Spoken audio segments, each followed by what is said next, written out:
What's up, guys? This is going to be a breakdown of Virion Eralith. Now, if you haven't read the novel, do me a favor and go read the novel. It's much better than the webcomic. Read the novel. With that being said, let's get to it.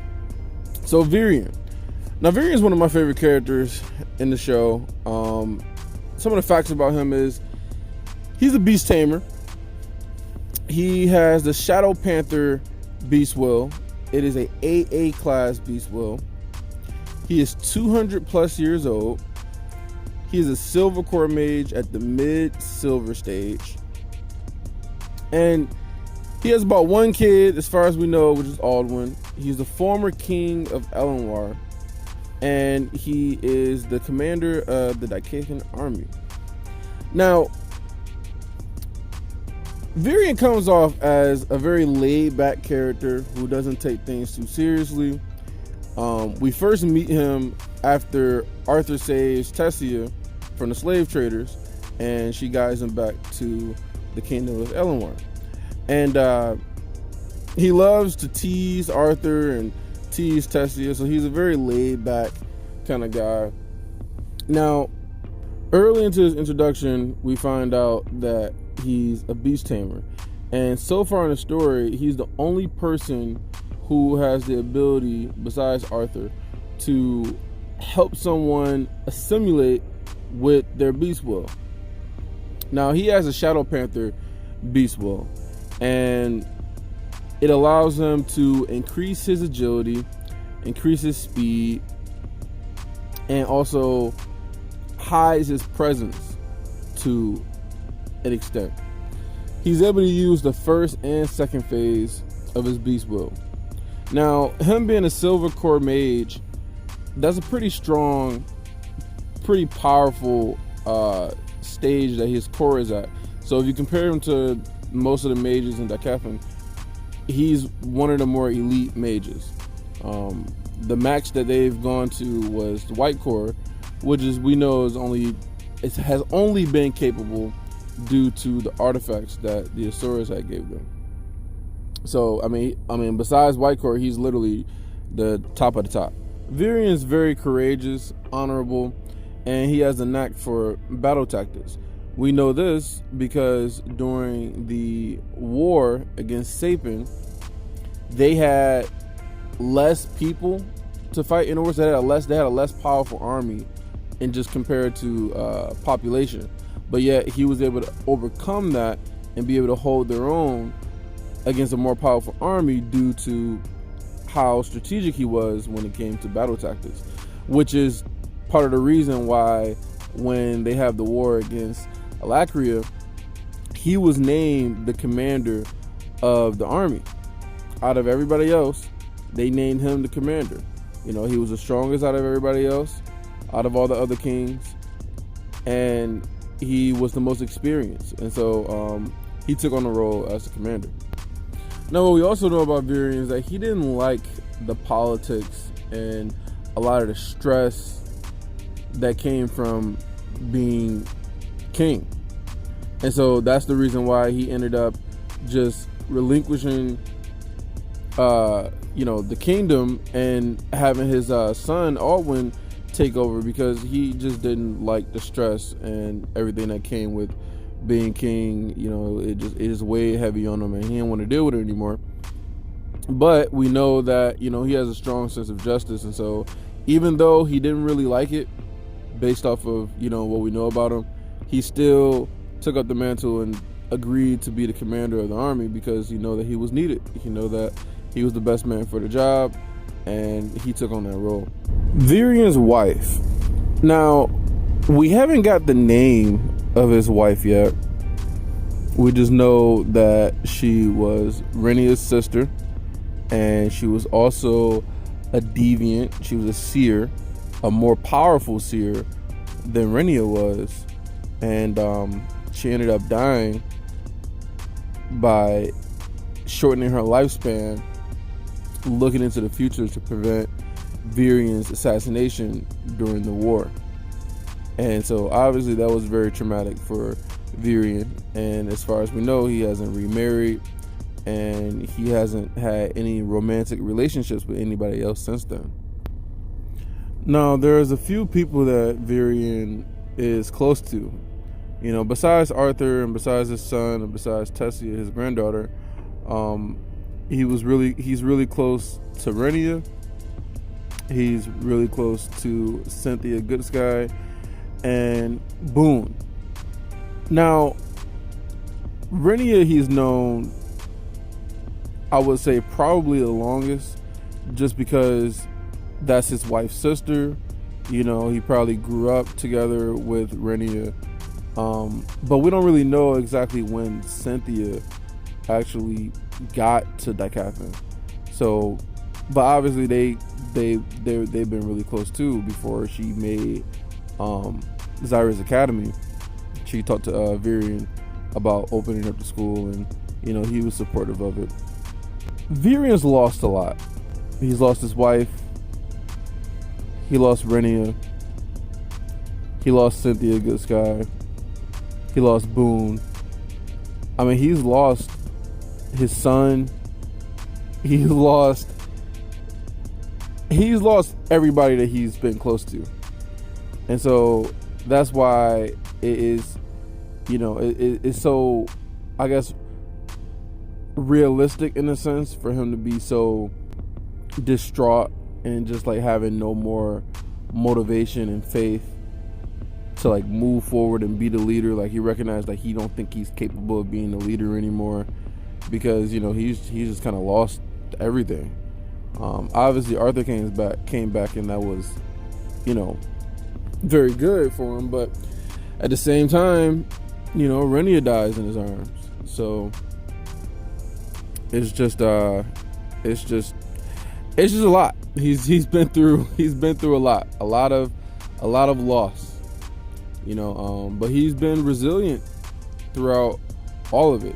Just recently, that's when we start to see some of, well, I ain't gonna say some, but a lot more of the cracks, and that he's not just this stoic, unemotional leader.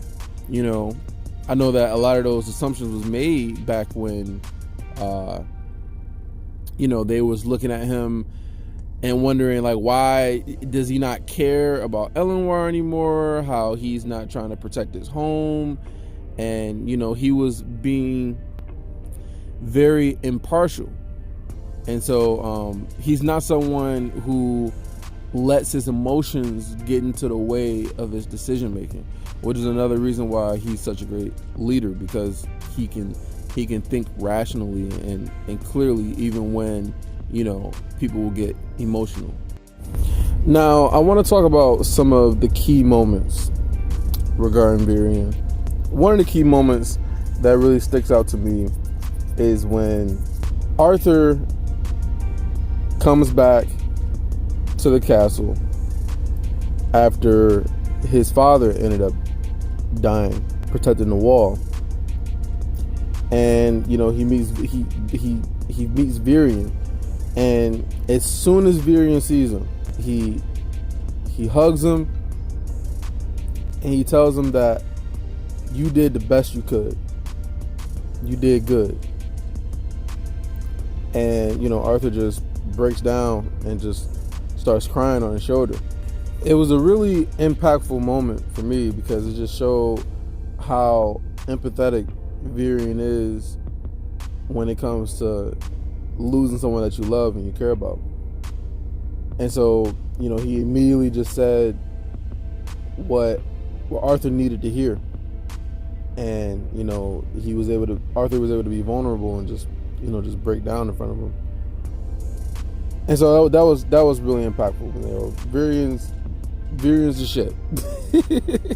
That's what I just want to say. Virion's the shit. Another moment for me, when his stupid ass son made a deal with a grown-up and ended up getting Boone killed, ended up getting a bunch of other people killed, and pretty much they were going to take Arthur's family and use them as hostages until Renia had saved them, and just stupid. But I'm gonna get to that in a minute. One of the moments that stuck out to me was, again, it was kind of like the opposite this time. When Arthur finally saved them, Arthur and Sylvie, they saved Byron and they saved Virion. And, Virion finally woke up, and, he was kind of like in shock. He was, ready to fight and stuff like that. And Arthur had to like just calm him down, let him know that they out of there. And he was like panicking. He wanted to go back and blah, blah. And then, after a while, Virion just kind of just stopped, and he kind of just, just took a breath, and then he broke down. He broke down in front of Arthur this time. And, it's just like, I can't say he's human because he's not human. He's an elf, but like, even though he tries to bottle up his feelings and everything, like it comes to a point where it gets just so overwhelming where you just kind of just let it out. And so, he broke down in front of Arthur this time, and Arthur was there to comfort him. And so it's just, man, it's tough. It's tough being a leader, tough being in charge of so many lives and stuff. And, it's multiple times they talked about how, Arthur would see him, and then, he'd see him a few months later or a few weeks later, and he just looked like he's just aged so much, wrinkles, and his skin got even grayer and stuff like that. Like, it really takes a huge toll on him. And,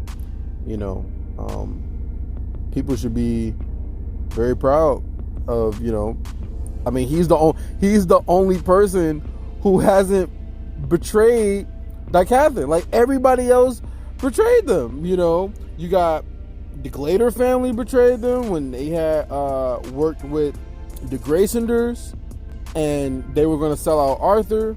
You got Aldwin betraying everybody. You got Redeus betraying everybody. Like, everybody has betrayed Dicathin except for Virion. I mean, he's been the only person who's been loyal, man.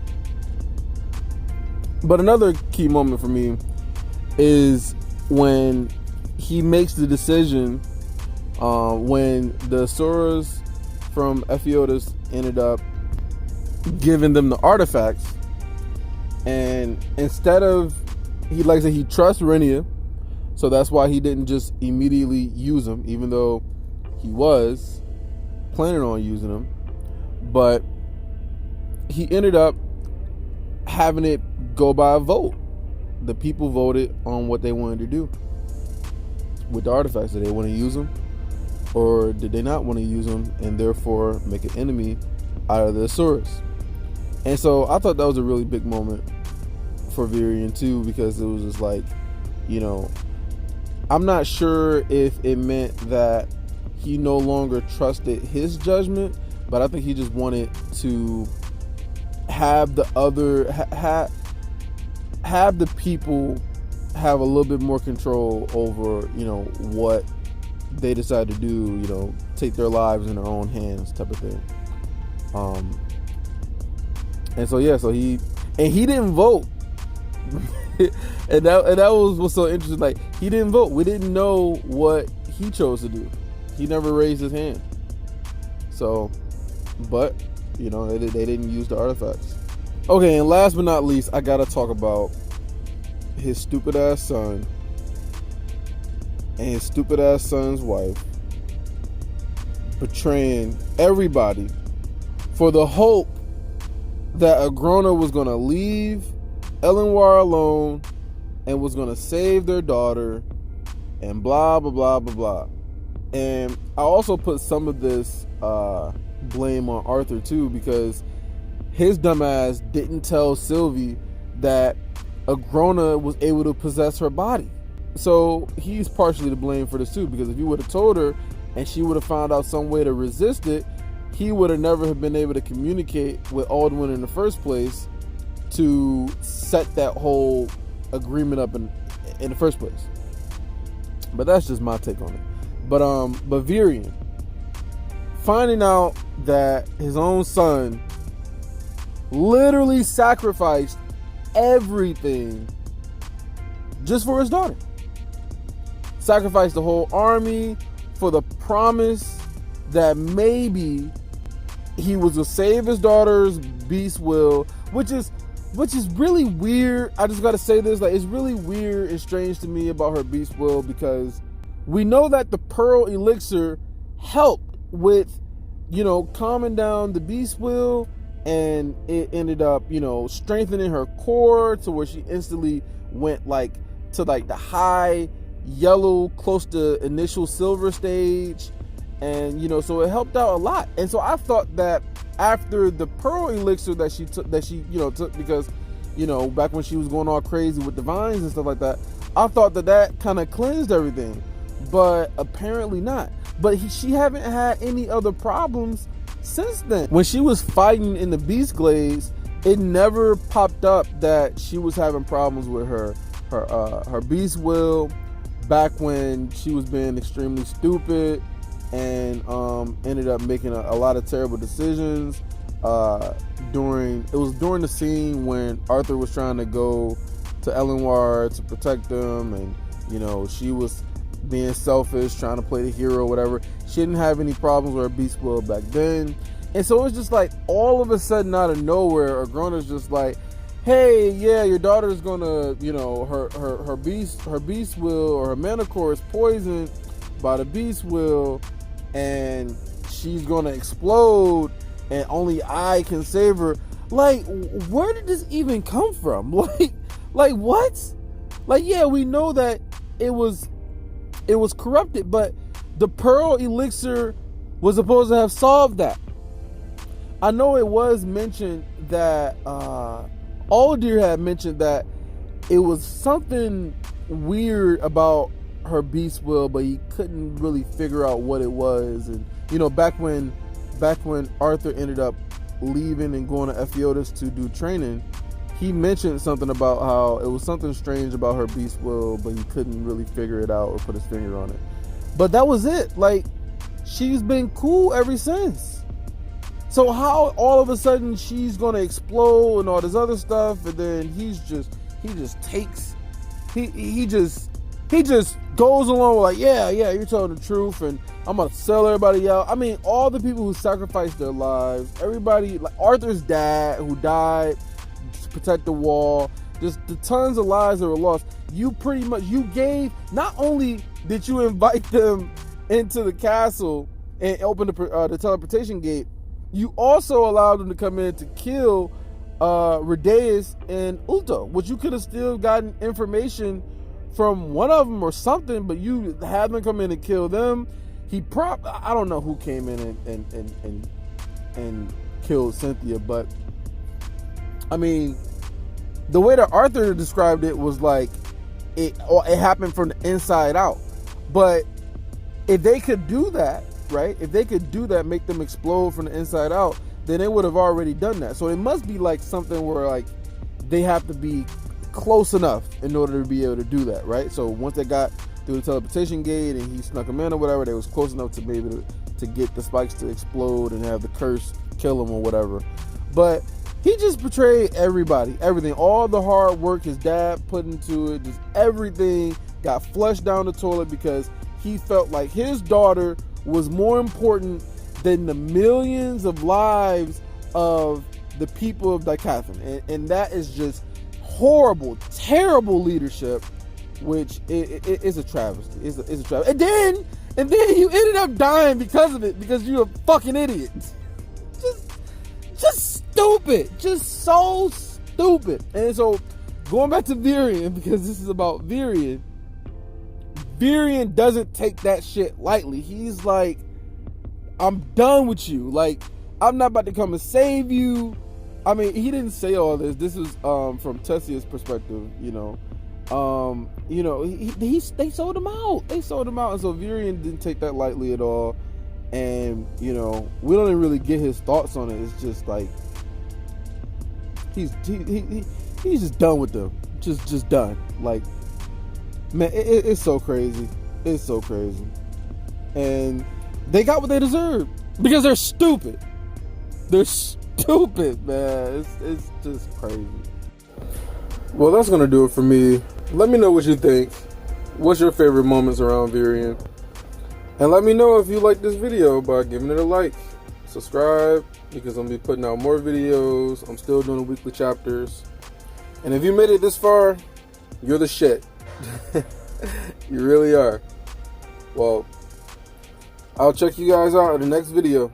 Peace.